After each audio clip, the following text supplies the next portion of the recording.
Every sip of your morning coffee feels harmless, even comforting. But what if it's secretly shaping your focus, identity, and productivity in ways you never imagined? Discover the shocking psychology and hidden symbolism behind your daily ritual and why your cup might be controlling more than your energy. Chapter 1: Why Coffee Boosts Focus and Energy. Think about the moment you wake up. Your body is heavy, your mind is foggy, and the day feels like a mountain waiting to be climbed. Then, you pour yourself a cup of coffee. The smell alone feels like a signal. Wake up, it's time to begin. That first sip is more than taste, it's transformation. Suddenly, the mountain doesn't look so tall. Coffee has become the universal symbol of starting. It's not just about caffeine, it's about ritual.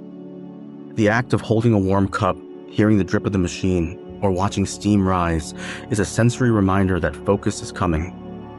Your brain learns to associate coffee with clarity, and that association is powerful. Scientifically, caffeine blocks adenosine, the chemical that makes you feel tired. That's why your mind feels sharper and your body more awake. But the real magic is psychological. Coffee is a pause, a moment where you tell yourself, now I'm ready. It's not just fuel, it's a mental switch. Think of students cramming for exams, professionals rushing into meetings, or artists staring at a blank canvas. Coffee is the companion that whispers, you can do this. It doesn't solve the problem, but it gives you the courage to face it. That's why so many people say they can't start their day without it. But here's the hidden truth. Coffee is not only about energy, it's about identity.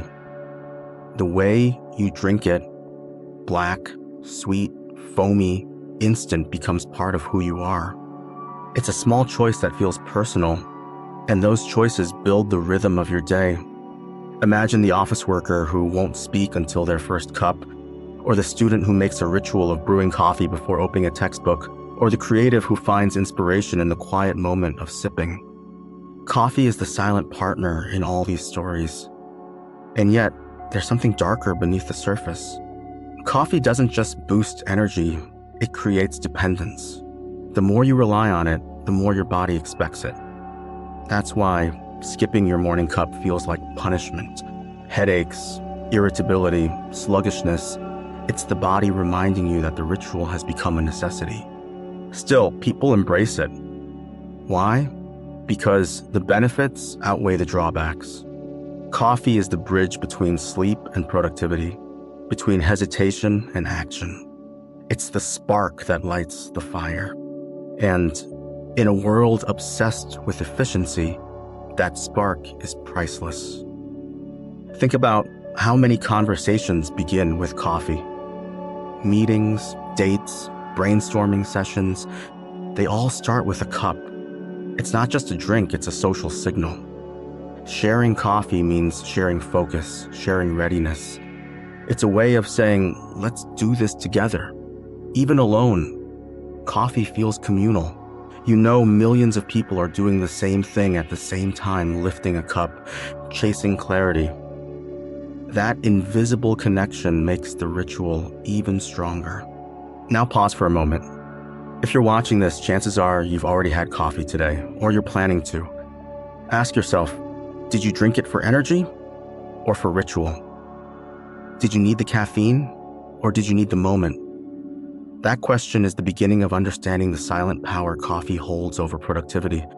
And if you're enjoying this exploration, make sure you subscribe to the channel right now. That way you won't miss the next part of this journey, where we uncover how coffee rituals around the world shape culture and productivity. Just like coffee, subscribing is a small action that sets the tone for what comes next. Coffee is more than a drink.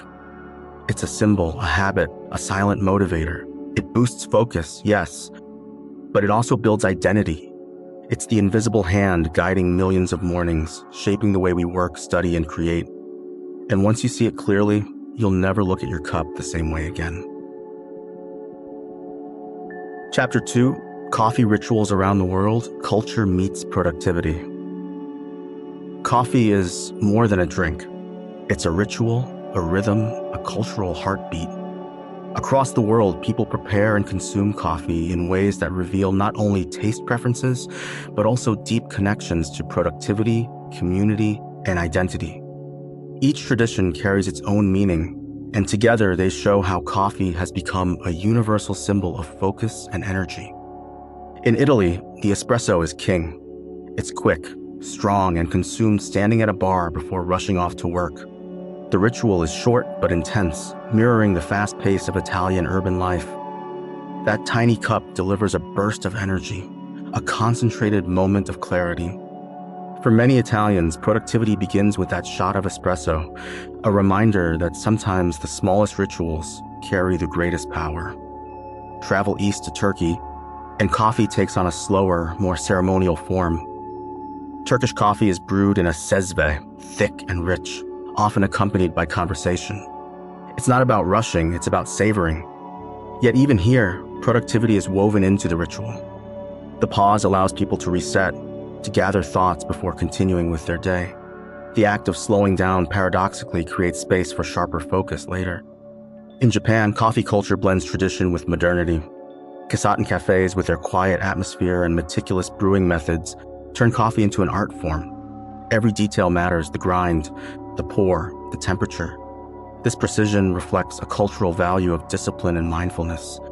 Drinking coffee in Japan often feels like entering a sanctuary, where productivity is nurtured through calm and intentional ritual. In Ethiopia, the birthplace of coffee, the ritual is communal and deeply symbolic. The Ethiopian coffee ceremony involves roasting beans, grinding them, and brewing in a jibina pot. It's a slow process, filled with aroma and conversation. Productivity here is not about speed, but about connection. The ritual strengthens bonds, reminding participants that focus and energy are not only individual pursuits, but shared experiences. In the United States, coffee is often about convenience. Drive-thrus, to-go cups, and giant mugs symbolize a culture that equates productivity with constant motion. Coffee becomes fuel for multitasking, a companion for deadlines and commutes. Yet even in this fast-paced ritual, there is meaning. The act of grabbing a cup before work is a signal. The day has begun, and energy is required. Across cultures, coffee rituals reveal different approaches to productivity. Some emphasize speed, others emphasize pause, and others emphasize community. But the common thread is clear: coffee is never just a drink. It is a ritual that shapes how people prepare for the demands of life. Think about how these rituals influence identity. The Italian espresso drinker identifies with efficiency. The Turkish coffee drinker values conversation and reflection. The Japanese Kasaten visitor embraces discipline and mindfulness. The American commuter with a to-go cup embodies motion and ambition. Each ritual is a mirror, reflecting cultural values back to the individual. What's fascinating is how these rituals travel and transform. Espresso bars appear in New York, Turkish coffee is served in Berlin, Japanese pour-overs are celebrated in London. Globalization spreads not only flavors but also rituals, allowing people to borrow productivity habits from other cultures. Coffee becomes a bridge between worlds, connecting traditions while adapting to new contexts. At the same time, coffee rituals reveal the tension between solitude and community. A solitary cup at home can be a moment of grounding, a private ritual of focus. A shared pot among friends can be a moment of bonding, a collective ritual of energy. Both forms feed productivity, but in different ways, one through inner clarity, the other through social connection. The dark truth, however, is that these rituals also mask dependence. Whether it's the quick espresso, the slow ceremony, or the giant to-go cup, the underlying need is the same: caffeine.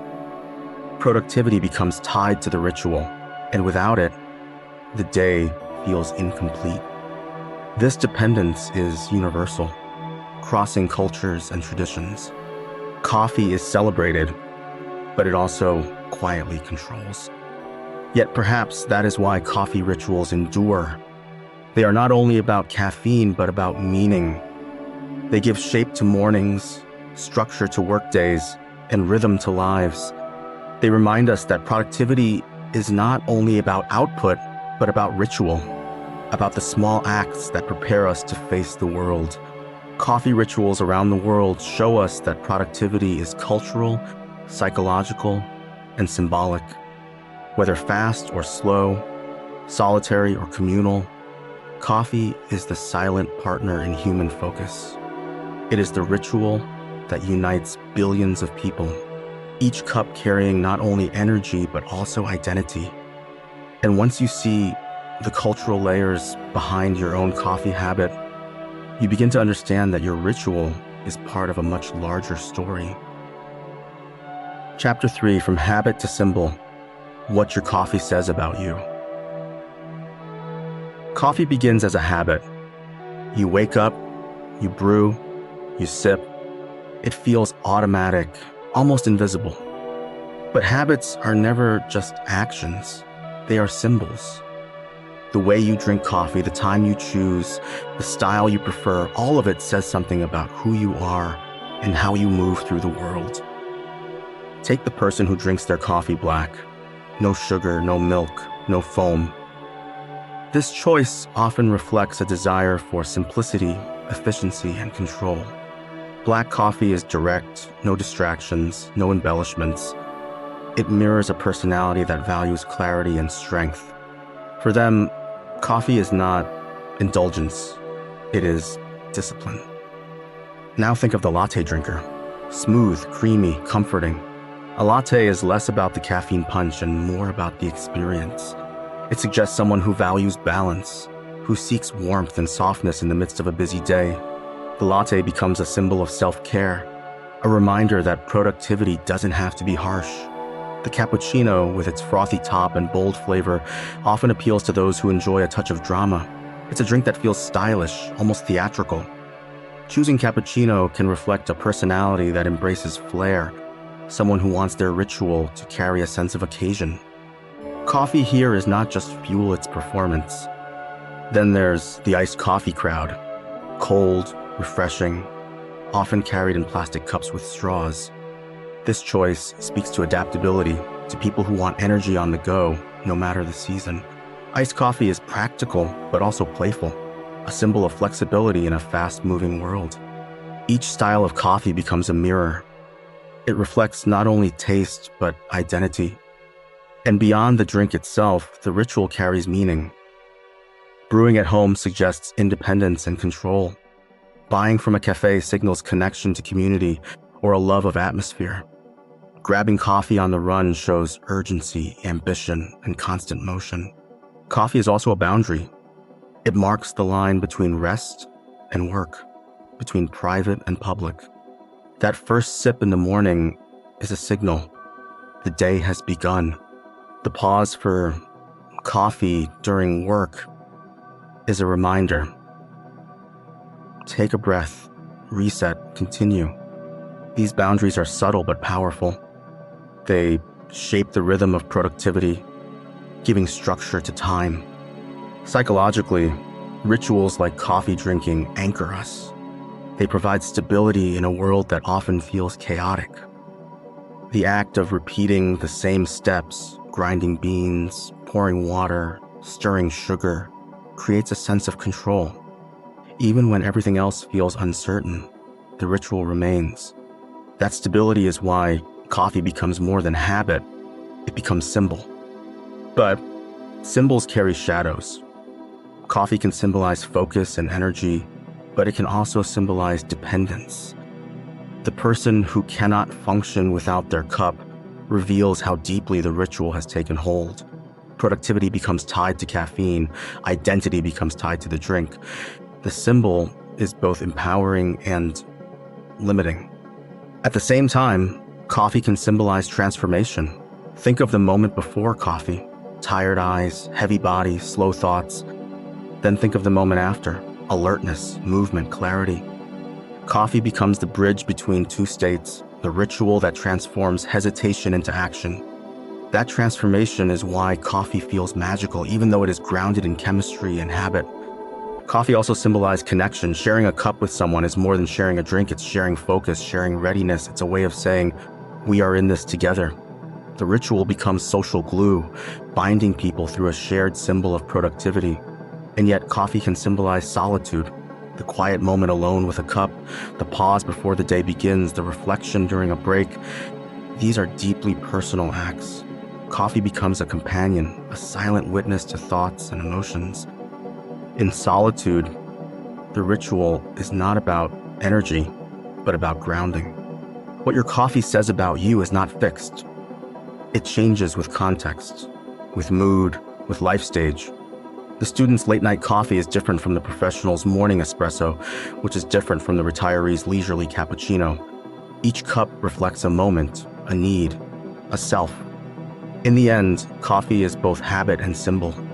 It is the daily act that shapes identity, the silent ritual that defines productivity, the cultural mirror that reflects values. Whether you drink it black, sweet, foamy, or cold, your coffee is saying something. It is telling the story of how you prepare, how you focus, how you connect, and how you transform. And once you see coffee as symbol, you realize it is not only about caffeine, it is about meaning. It is about the small acts that carry weight, the rituals that shape lives, the habits that become identity. Coffee is the silent language of productivity, and every cup is a sentence in that story.